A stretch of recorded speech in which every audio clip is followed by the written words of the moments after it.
let's all stand up please. Raise your Bible. Panata sa Biblia, Tagalog, palihog. Raise your Bible. Panata sa Biblia.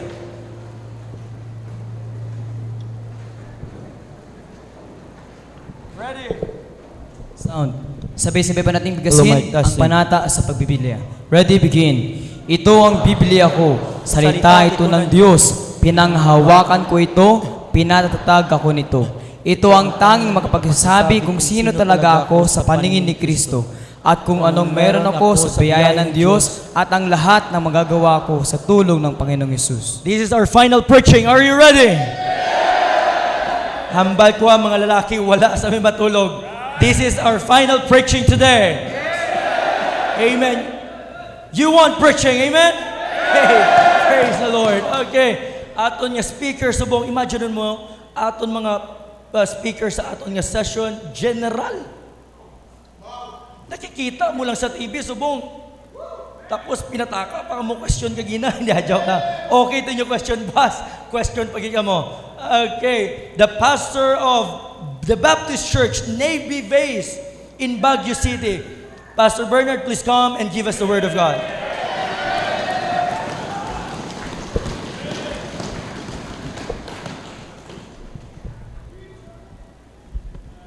Magandang umaga po sa inyo lahat.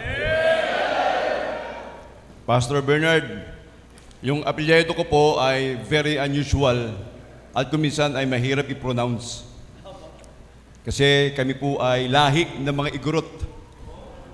I am an Igorot. Yung anak ko po ay full-blooded Igorot kung tawagin. FBI ba?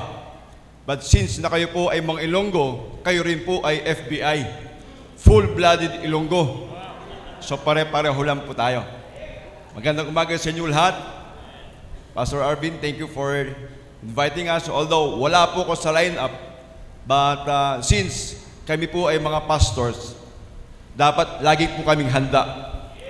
Yun po yung training po namin. Pag sinabihan po kami ng pastor po namin, you have to preach. You have to preach the Word of God. If you have to sing, you have to sing. Hindi lang po pwede sa amin yung samayaw. At napakaganda po ng lugar po ninyo.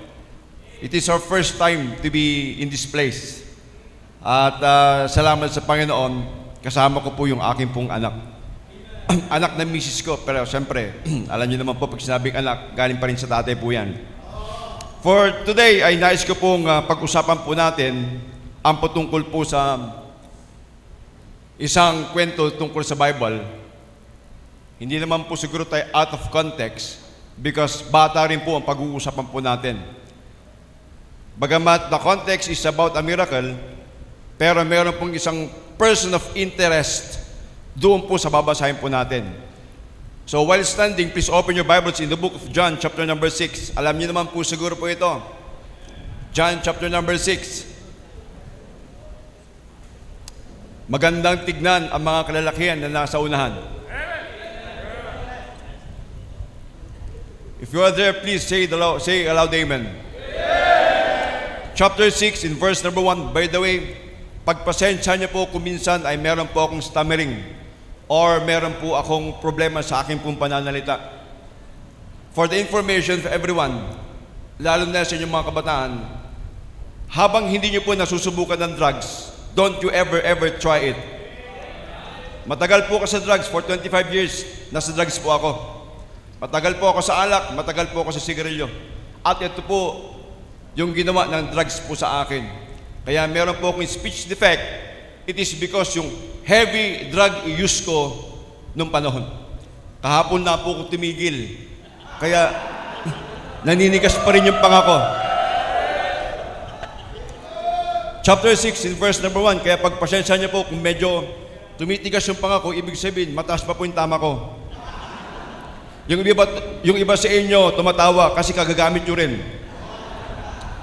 Verse number 1, after these things, Jesus went over the Sea of Galilee, which is the Sea of Tiberias. Yung Sea of Galilee is also called the Sea of Tiberias. Verse number 2, and a great multitude followed him because they saw his miracles, which he did on them that were diseased. And Jesus went up into a mountain, and there he sat with his disciples. And the Passover, a feast of the Jews, was nigh. When Jesus then lifted up his eyes, and saw a great company come unto him, he saith unto Philip, Whence shall we buy bread, that this may eat? And this he said to prove him, for he himself knew what he would do. Philip answered him, 200 penny worth of bread is not sufficient for them, that every one of them may take a little. One of his disciples, Andrew, Simon Peter's brother, saith unto him, There is a lad here. Yan po yung pag-uusapan po natin. There is a lad here which had 5 barley loaves and 2 small fishes, but what are they among so many? And Jesus said, Make the men sit down. Now there was much grass in the place, so the men sat down, in number about 5,000. Ang pag-uusapan po natin, yung verse number 9, There is a lad here. Tayo po ay manalangin. Dakilan namin Diyos, marami pong salamat sa umagang ito na binigyan niyo po sa amin. And for me, Panginoon, napakalaking pribilehyo not only to travel and to see this place, Panginoon, but itong mga kabataan na to, overflowing na number ng mga kabataan, Panginoon, na handa po na makinig po ng iyong pong salita. And later on, Panginoon, they would make a decision na sila po, Panginoon, ay maglilingkod po sa inyo. Use this message, O God, na nilagay niyo po sa aking puso to encourage these young people na sila po, Panginoon, ay magkakaroon po ng decision sa buhay po nila, na mas lalo pa po silang maglilingkod sa inyo, kikilalanin po kayo, Panginoon, at mamahalin po kayo. I can do nothing without you, Panginoon. Empower their message, empower their word, and I promise to give you back all the glory, the honor, praise, and thanks. Pagkatahing kailan po, Panginoon, ang karapat-dapat na tumanggap dito. Ito nga po lahat ang aking pong samot dalangin sa matamis na pangalan ni Jesus. Amen. Thank you. Please be seated. At gaya ng sabi ko po, para po sa nakakaalam ng kwentong ito, o ng chapter ito, it talks about the feeding of the 5,000. Pero gaya ng sabi ko po, let's focus po doon sa verse number 9. Yung binigyan po natin ng pansin at nung diin na mga words, there is a lad here. Yung lad po rito, ito po ay isang young people. Kagaya po ninyo ngayon, meron pong mga kabataan sa lugar po na ito. And in particular, dito po sa simbahang ito. So don't miss it, kapatid. Marami pong mga kabataan na hindi po natin alam kung nasaan po sila. But alam ng Panginoon, alam ng mga magulang ninyo, alam ng mga pastors ninyo na nandito po kayo. So ngayong umaga po, tignan po natin, what does this lad, ano pong meron po siya? Para po sa iba, it is just an ordinary thing. 5 barley loaves, 5 ordinary na tinapay, kasi barley po yan, ibig sabihin ordinary. Ordinary yung tinapay lang po yan. And 2 small fishes, maaaring yan po yung sardinas, na ayaw ng kabataan kumain ngayon. Kasi sardinas po yan eh. But what are they among so many? Sabi nga po ng pambansang bayani po natin, si Jose Rizal, ang kabataan, ang pag-asa ng ating pong bayan. But teka lang po, teka lang. Nais kong sabihin po sa inyo na hindi lahat ng kabataan ay pwede maging pag-asa ng bayan po natin. Pagkat hindi po magiging pag-asa ng bayan po natin yung mga kabataan na nalulong sa droga. Maaring, hindi po natin, we're not putting them down. Okay? Pero as far as yung pinag-uusapan po natin ngayon is concerned, mas naniniwala po ako na ang mga pag-asa ng bayan po natin, ng mga kabataan, ay yung mga upo sa lugar po na ito ngayon. Hindi rin po natin pwedeng masabi, kapatid, ano po, na yung mga kabataan na nakulong ngayon, ay pwede po silang maging pag-asa ng bayan. Maaaring paglabas po nila, kung magbabago sila ng buhay po nila, at kung sila ay tatanggap sa Panginoong Hesus Kristo as the Lord and Savior, may pag-asa ang buhay po nila. At pwede po silang maging pag-asa ng buhay po nila. Maging pag-asa ng bansa po natin. But as far as we are concerned, malaya po tayo ngayon, and I believe wala po sa atin nakukulong. Pwede po tayo maging pag-asa ng bayan po natin. So, in this conference na meron po kayo, and thank you, gaya ng sabi ko, thank you for inviting us. Hindi lang po ako, kundi yung anak ko. Very privileged po kami na makasama po sa inyo. Kaya pag-uusapan po natin yon, what can we learn? Ano po ang pwede po nating matutunan sa young people po na ito? This is simply, kung baka sabi ko sa inyo, maaring napapasadahan nyo yan while you have Bible reading. Maaring dinadaan-daanan lang po natin po yan. Maaring sinasabi po natin, common and familiar na po sa akin yung story. And I don't care about the lad. I don't care about the loaves of barley. I don't care about the 2 fishes. What I care about, ang gusto ko na makita rito kapatid, yung miracle ng Panginoon about feeding the 5,000. Pero it will not happen kung wala yung bata. Because the feeding of the 5,000 kapatid, kung wala yung bata, walang makakain. Tandaan niyo po yan. Walang pwedeng i-distribute sa mga tao kung wala yung bata at that time. So, tignan po natin 3 bagay na po since we have limited time. Ano po? At kuminsan, madali lang po ako mag-preach. Pag may nakikita po ako natutulog, binabasa ko po yung Bible mula Revelation hanggang Genesis. Bahala po kayo. So every time na makakita po ako ng tulog, magbabasa po ako mula Genesis hanggang Revelation. So it's either you wake up, you better wake up. Kasi totoo po yan kapatid, babasahin ko po yung Genesis. Every time, sir, na nagbasa ako ng Genesis 1:1, palatandaan yan na meron tulog. Okay lang po ba? 3 things na pwede po natin matutunan. Let's look at the timing. Tignan po natin yung timing. I believe kapatid with all my heart, walang accident sa Panginoon. Etong young people na to, he was at the right place at the right time. Now look at verse number 3. Verse number 3. And Jesus went up into a mountain. Compare niyo po yan sa verse number 1. Nang sabi ng Bible po, and these things, after these things, Jesus went over the Sea of Galilee.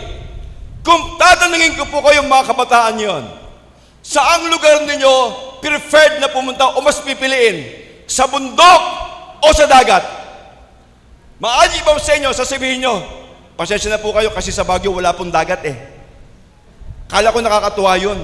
Kasi sa amin po, every time na mapag-usapan ang dagat, excited po kami. Kasi bakit po? Wala pong dagat sa Baguio. Marami po doon lamig. 2 lang po ang panahon po namin doon. Malamig at mas malamig. Dito sa inyo, mainit, mas mainit. Kaya nga po pag pinag-uusapan po natin yung dagat, natutuwa po kami. Kasi wala pong dagat sa amin. Kaya nga po, pagpipiliin po natin, yung lugar kung saan po sana ka ngayon, mas pipiliin nyo po sana yung naliligo kayo sa dagat. Kesa akit kayo ng bundok. Kasi bakit? Pagpapawisan kayo. Very strenuous ang pagkakit ng bundok. Pawisan kayo. At yung iba sa inyo, tamad umakyat. So comparing kapatid, yung pinagpalit niya po na sabi nga po sa inyo, yung comfort na meron siya, na sana hindi na siya sasama, going up to the mountain, and yet kapatid, sumama po siya sa bundok. Bakit po? Because the presence of Jesus Christ was on that mountain.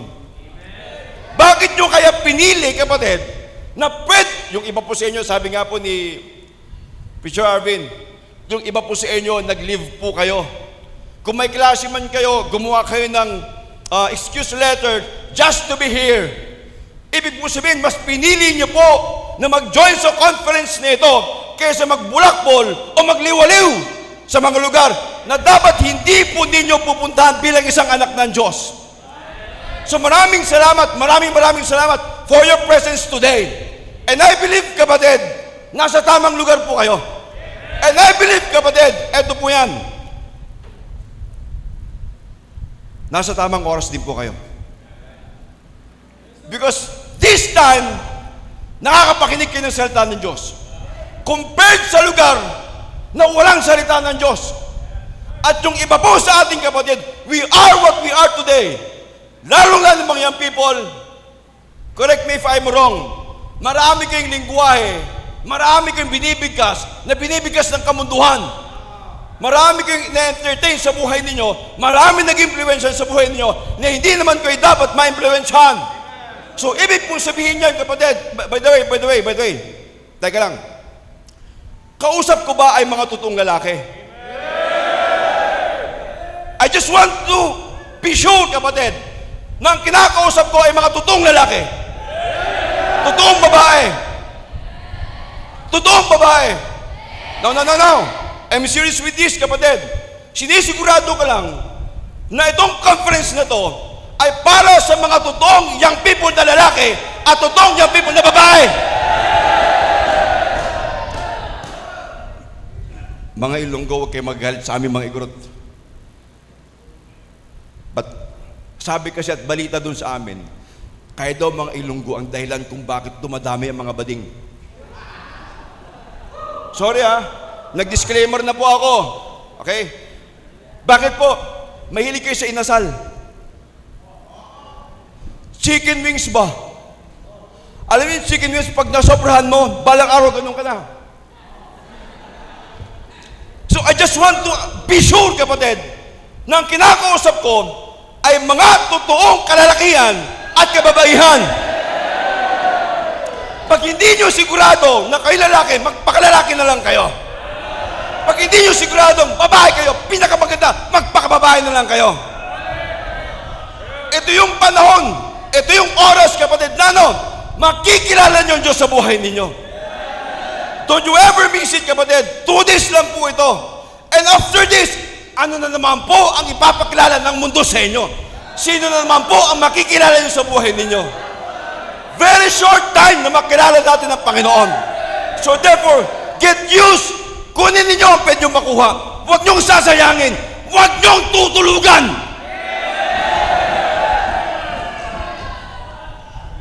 I believe, kapatid, sino man ang tatayo dito, binibigyan niya ng Panginoon ng mensahe. Therefore, this is not our message. Ito ay mensahe ng Diyos na ibinigay sa amin para makarating sa bawat isa po sa atin.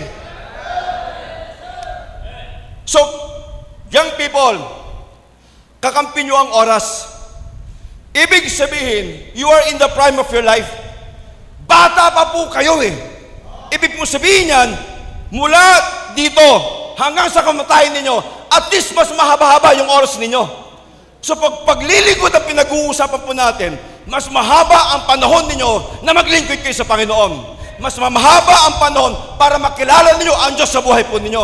Kaya kapatid, huwag niyong sasayangin yung panahon niyan pagkat hindi na pwedeng bumalik yan. Wasted time, wasted years. Hindi na po pwedeng bumalik yan. It will just be funneled. Matitira na lang, kapatid, yung tinatawag natin na alaala. Nasasabihin natin, sana nung bata pa ako, naglingkod ako sa Panginoon. Sana nung bata ko, nakinig ako kay pastor. Sana nung bata pa ako, inayos ko na yung buhay ko. Sana nung bata pa ako, ibinigay ko yung buhay ko sa Panginoon. Habang bata pa po kayo, mula dito hanggang sa pagbabalik ng Panginoon, Genesis 1:1, in the beginning, God created the heaven and the earth. Nagsimula na po ako kasi may nakikita na ako Okay? Ulitin ko po, mas mahaba ang panahon ninyo na maglingkod sa Panginoon kaysa po sa amin. Kagaya yung sabi ko po, pag hindi pa kayo nakakatikim ng bisyo, huwag na nyong susubukan. Totoo yung sabi ng dating presidente, masisira ang buhay mo. By the way, mga young people, as also with the ladies, hindi lang po yung bisyo para sa mga lalaki. Kasi may bisyo din kayo na kung minsan patago yung bisyo ninyo. I was once a young people, alam ko yung sinasabi ko. Pagkat tumaan po ako sa matinding bisyo, andyan yung anak ko. I won't deny it. Pero matagal po ako sa drugs. Matagal po ako sa alak. Matagal po ako sa sigarilyo. I don't use drugs in a casual way. O yung bang, pag talagang nag-drugs ako, asin, gusto ko. Yung hindi na ako hindi na ako gagapang, nakatulala na lang ako. Sugunan ng paggamit ko, Genesis 1:2. Kaya, just a piece of advice, nasa tamang lugar ka para makinig ng salita ng Diyos, para makilala mo ang Diyos sa buhay mo, para pag nakilala mo pa sa buhay mo, maglilingkod ka sa Kanya. Kaya, huwag niyong sasayangin yung oras na meron kayo. You were at the right place at the right time. Just imagine, kagabi, Pastor, may naligtas na 10, may bisitang 10, right? Just imagine, kung walang conference ngayon, nasaan yung 10? Nasaan sila? Maaring yung 10, isa dyan patay na kahapon.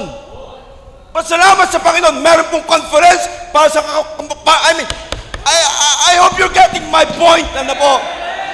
Sayang yung buhay. Pag ito'y nasayang lang. Pag ito'y hindi nagamit sa tama, sayang yung buhay po natin. Alam nyo, makinig po kayo. In Baguio alone, and I believe aware po kayo, ang taas ng suicidal tendencies, at hindi lang tendencies, suicide. Ang dami na po sa Baguio nag-suicide. Alam nyo kung sino po sila? Mga young people na kagaya po ninyo. Kaya pag anak ka ng Diyos, hindi mo mapag-iisipan magpakamatay. Huwag mong isipin bilang isang anak ng Diyos na kikitili mo yung buhay mo. That is a wasted time. The timing. Now, let's look at the possession. Yung pagmamayari niya po at that moment. Ngayon, sabi ko po sa inyo kapatid, it is just 5 loaves of barley. Common, pagkain po yan ng isang mahirap na tao. Compared po yan, dalawa po kasi yan eh, yung wheat bread at saka yung barley bread. Yung mga mahihirap, they can afford to buy barley bread. But for the wheat bread, they cannot afford kasi ang wheat bread para sa mga mayaman lang. 2 small fishes na para sa iba, walang kwenta. But meron po akong nakita rito, kapatid. I saw something in this passage. Ano po yung pwede natin makita na ngayon ay hindi mo nakikita sa mga kabataan. Kung makikita mo man ito, salamat sa Panginoon. What we're talking about? Plano. Plano. Now, tignan niyo po yung verse number 1. Anong sabi po ng Bible po? After these things, ibig sabihin, from chapter number 2, going down to chapter number 5, yung these things, lahat ng nangyari, mula sa unang-unang miracle ng Panginoong Hesus Kristo, turning the water into wine, kasama na po yung Genesis 1:3. Okay? Basa muna ako, Pastor. Okay. After these things na tinutukoy po, yung nangyari sa chapter number 2, going down to chapter number 5. Now, I believe with all my heart, hindi naman po siguro ko out of context. I believe na mula nung nakita nung batang ito ang Panginoon, doing the first miracle, nagkaroon na po siya ng plano na saan man pumunta ang Panginoong Hesus Kristo, sasama po siya.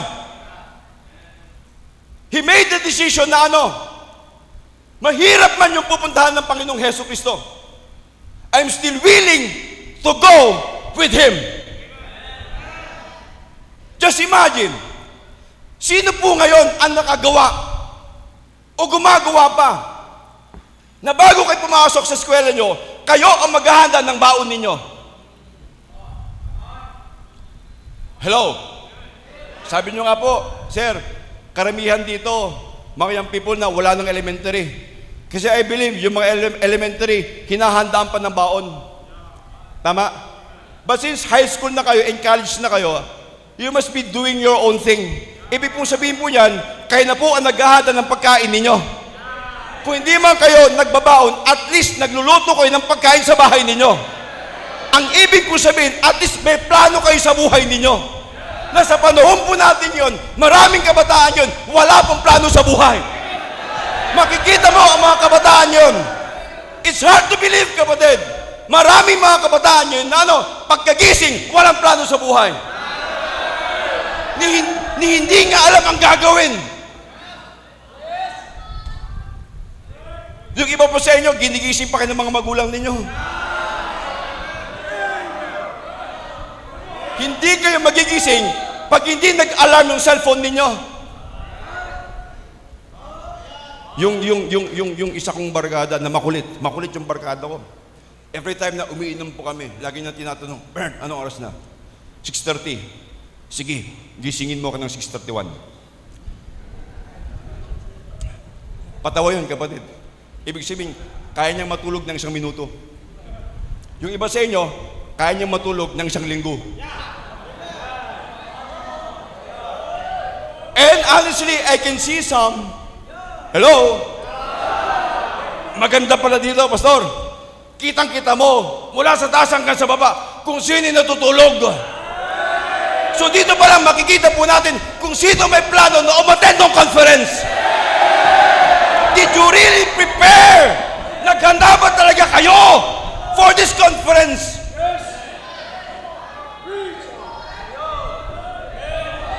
Pag naghanda kayo, anong baon ninyo? Nasa isipan niya, I will follow him no matter where he goes. Sasama ako. Walang pagkain. And therefore, since walang pagkain, naghanda siya ng pagkain niya. Maalala po si David nung kinasabi niyang tatay niya, oh, anak, dalhin mo to sa mga kapatid mo. Yung parched corn and these 2 pieces of cheese. Anong sinabi na kinumagahan? Pagkatapos sinabi ng tatay niya, si Jesse, kinumagahan, anong sabi niya? And he took and went. So, ibig sabihin, nung gabi pa lang naghanda na siya. Hindi sinabi ng Bible, and he still prepared. No, ang sabi ng Bible, and he took and went. Hello, young people. Gising pa ba kayo? Are you really prepared? Na ganito palang dadatnan nyo rito. Kung may baon man kayo, kapatid, it must be yung baon ng batang ito. Now, let's talk about the loaves of bread and the fishes. Now, makinig po tayo. Yung barley or yung barley bread, ito po ay kailangan ng katawan po natin. Because this is a carbohydrate. Tinapay ba? Hindi po ito kagaya ng tinapay sa panahon po natin, kapatid, na maalsa. Ito po yung mga purong po ito. And then the fishes ay protein. Kailangan nyo ng protein. Kailangan nyo ng carb. Hindi nyo kailangan yung milk tea. At kung ano-ano pang inumin. Kailangan ninyo na magpapalakas ng katawan ninyo. Kapatid, dapat ang baon nyo sa conference nito, yung pananampalataya, nakikilala mo ang Panginoon sa buhay mo. Yung iba sa inyo, ang baon ninyo, baka merong cute doon. Uy, andun si Crush. Yun ang baon-baon ninyo. Yung pananampalataya na ano, doon kami magkikita, baka balang araw, makakuha ko doon, nakasawain ko. Kapatid, baon ng kamunduhan yan. Kung meron mo kayong baon, ngayong umagang ito hanggang bukas, yung pananampalataya ninyo na ano, kakausapin ka ng Panginoon, at pag kinausap ka ng Panginoon, susundin mo yung kalooban ng Panginoon sa buhay mo. Bakit? Yan ang magpapalakas sa'yo. Yan po yung tinapay at saka isda na akala po natin walang silbi, pero pag kinain mo yan, magbibigay ng lakas at sigla sa buhay mo. Hindi si jowa ang kailangan mo. Pahihinain ka lang sa pananampalataya mo. Trust me, kapatid. Alam kong sinasabi ko. Bakit po? Yung nanay niya, pang 51 na babae ko sa buhay yan.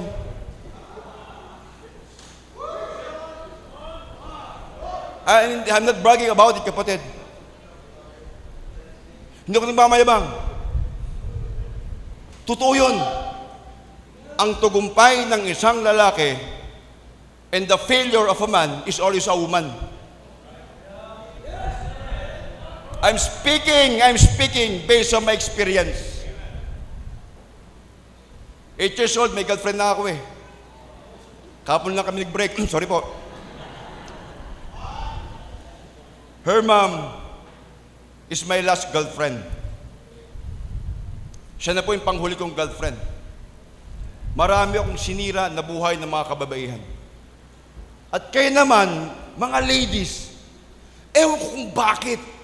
Sabihin lang kayo na ang ganda-ganda mo, pumapalakpak na yung tenga mo. May heart lang sa post mo. Woo!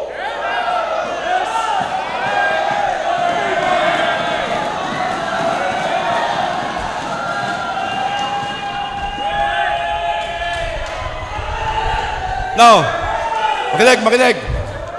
Hindi ko kayo tinuturuan. Young men, ang prinsipyo ko sa buhay noon, nung binata ako, when a lady says no, she means yes.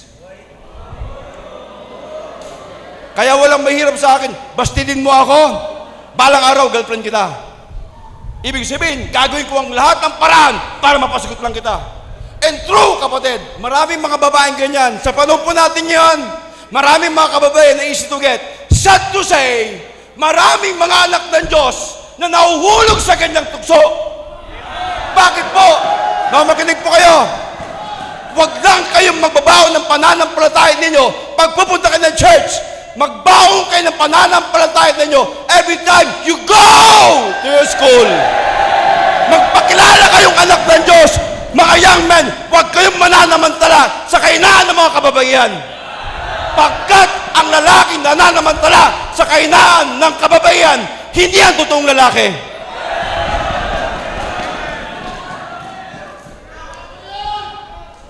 Baon.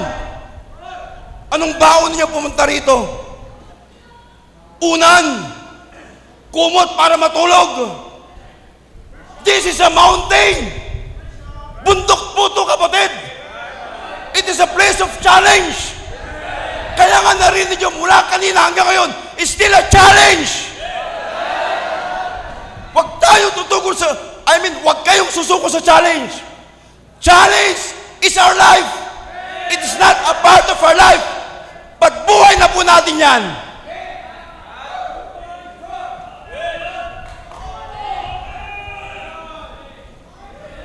Kaya yung mga young people, kung ang mga magulang ninyo ay member ng mga churches, you thank them. Ulitin ko po, sino pa kaya ngayon ang uuwi o ngayon pa lang mamaya pagkatapos ito, i-message yung mga magulang ninyo, pasasalamatan nyo sila kasi naka-attend kayo ng conference. At the same time, magpasalamat kayo sa mga pastors ninyo. Alam nyo kung bakit? Walang pastor na merong masamang plano sa inyo.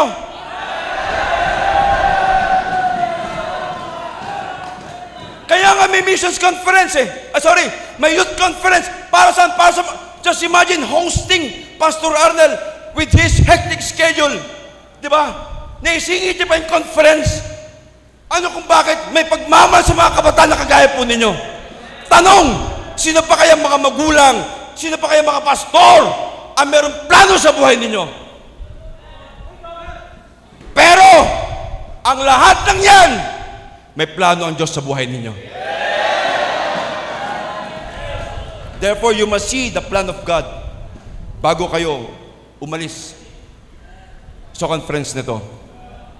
That's the possession. Just a simple bread and a simple fish. Pero itong baon niya para magpapalakas sa kanya.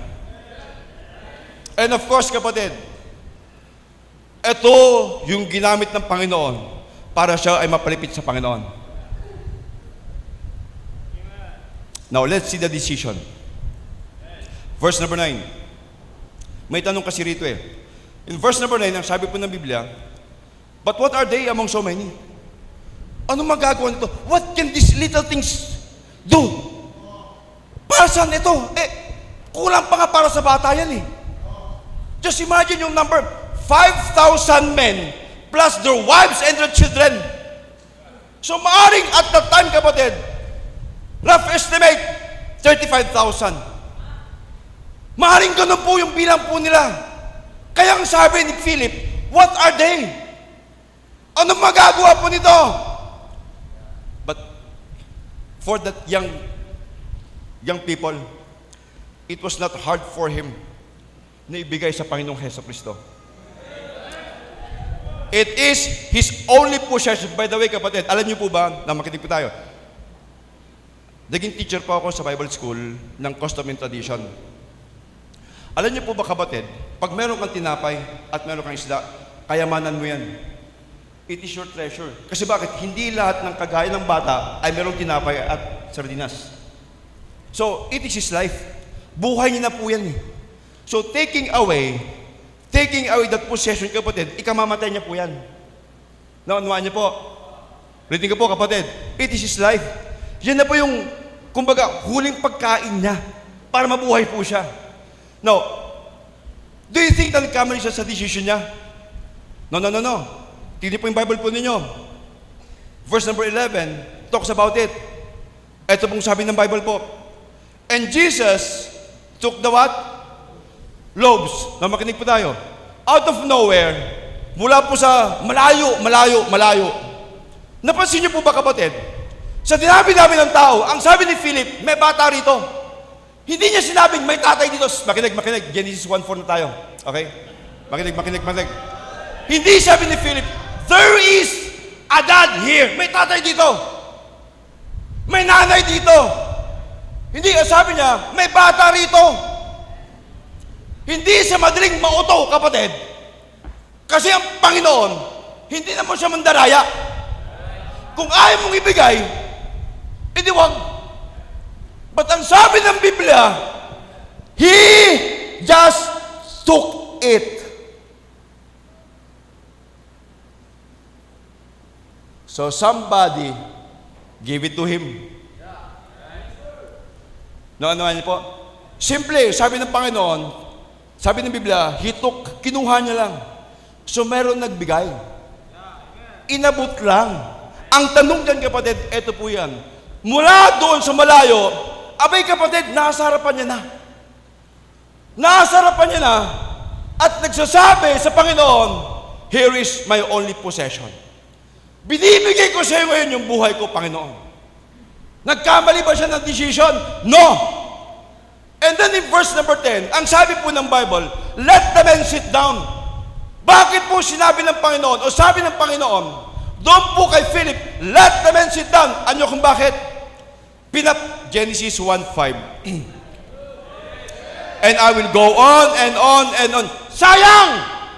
Huwag nung tulugan. May clean na to. Promise, kapatid. Isang oras na lang, kakain na tayo. Sandali na lang. Ang tanong, kapatid, eto po yan. Makinig po kayo. At na. Bakit sinabi ng Panginoon kay Philip, let the men sit down? Ano kung bakit? Kasi gustong ipakita ng Panginoon na wala sa mga tatay ang nakagawa nung ginawa ng bata. Wala man lang sa kanila naghanda ng tinapay at isda. But this, kung tawagin natin, young people, itong kabataan na to, may plano sa buhay. At hindi lang siya may plano sa buhay. Meron po siyang gusto sa buhay niya na ano, hindi ko lang gustong lapitan ng Panginoon. Hindi ko lang gustong makilala ang Panginoon. Gusto ko rin pong makita ang kapangyarihan ng Panginoon sa buhay ko. And that very moment, sinagot ng Panginoon, let the men sit down. And he took the bread and give thanks. So with the fish. At ang sabi ng Biblia, lahat ng mga tao, nakakain po sila. Kapatid, tapos na po ako. Anong plano niyo sa pagpunta niyo rito? Upo lang ba kayo? Mamaya, masigla kayo kasi may laro. At pagkatapos ng laro, mamayang gabi, tutulugan niyo na naman ang mensahe. Sayang! Magtatapos na po ang conference. dito at bukas, you better make up your mind and make a decision na sasabihin nyo sa Panginoon, Panginoon, here is my life. Hindi ko lang kasi, alam nyo ko minsan, itong kasabihan po natin tinanggap ko si Jesus bilang Panginoon tagapagligtas. Yes, you know Jesus Christ as your Savior, but do you know Him as your Lord? Kilala mo ba talaga ang Panginoon as your Lord? Do you know Him as your Master? Ladies, kung i-compare po natin yung crush mo o yung boyfriend mo sa Panginoong Hesus Kristo, usually, ang nasusunod, yung boyfriend mo. Kayo rin naman nasusunod yung girlfriend ninyo kung meron kayo. Pero bakit hindi nyo sundin ang kalooban ng Panginoon sa buhay ninyo? Kasi mula pa kagabi, I believe with all my heart, yung mensahe niyon, nagbigay na dapat ng conviction sa puso ninyo. Tapos na po ako. Genesis 22. Makinig po tayo, tapos na po ako. Makinig po tayo. Bata pa po kayo. Huwag niyong sasayangin ang buhay ninyo sa mga walang pintang bagay. Walang mawawala. I promise you, kapatid. Bago po ako nagsuko ng buhay, pabiyahe-biyahe po ako ng Hong Kong. Kami po nagpapadala ng mga ukay-ukay sa Baguio. Kami nagpaparating po niyan. Ano po? Pero lahat ng yan iniwan ko para lang pumasok sa Bible School at magsuko ng buhay sa Panginoon. Pero alam niyo po ba, kapatid, mula nung araw nagsuko ng buhay sa Panginoon, hindi ko pinagsisihan yan. Kasi bakit? Hindi ko lang gusto makilala ang Panginoon. Gusto ko rin po na maranasan ang kapangyarihan ng Panginoon sa buhay ko. I am what I am today. Hindi ako perfect. Hindi ako magaling. But araw-araw, hinihingi ko sa Panginoon, Panginoon, please show up. Ipakita mo ulit ang kapangyarihan mo sa buhay ko. Huwag lang kayong maging status ko na young people. Kapatid, maraming avenue na maglilingkod kayo sa church na to at sa mga simbahan ninyo. Andyan yung choir. Andyan yung mga music ministry. At higit sa lahat ng ministry dapat natin, yung soul winning.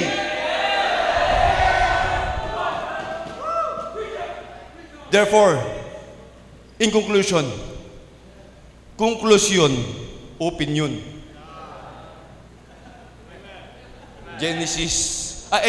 Exodus. Conclusion opinion. Spider, spy here.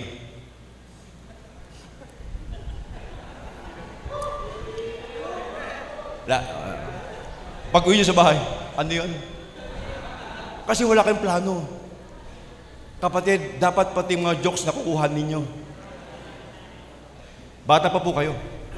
Young people, may encourage you. Okay? Naranasan ko po ang bisyo. Totoo po, kapatid. Sa bisyo, lagi kang talo. Lagi kang talo. Huwag muna kayong magjojowa. Jowa-jowa ba? Kung hindi pa kayo handa mag-asawa.